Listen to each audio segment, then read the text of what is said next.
So guys, so this is how you can import your wallet to the app. So use the wallet I used for testnet.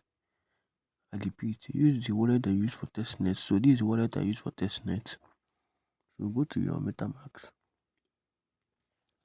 Click on security and privacy. Okay. Then click on review security recovery phrase. Get started.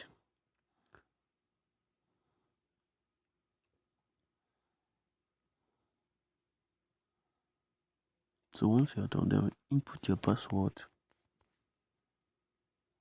So I'm done inputting my password and click on next. Then hold this review to review your private key. So once you're done, copy it. Okay guys, so after you copy this one, then also copy this one to show private key, because they might ask the both of them. So input your password. So I'm done inputting my password and click on next.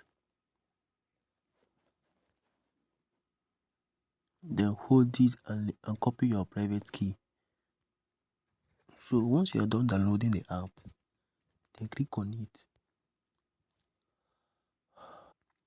Then click on import. When they say input your wallet's private key, that means the one you copy from your MetaMask testnet, then paste it here. So once you paste it and they say that you should create a password, please don't forget this password. Don't forget it.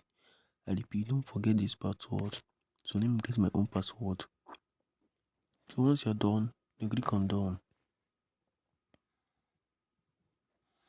And it will pop up like this. As you can see, I'm now having $28, but that is not the main price of the OES. That is not main, the sixth OES I have on MetaMask is now showing the price. But look at this. So once you're done, perform the other tasks. I drop it in the group. Thank you.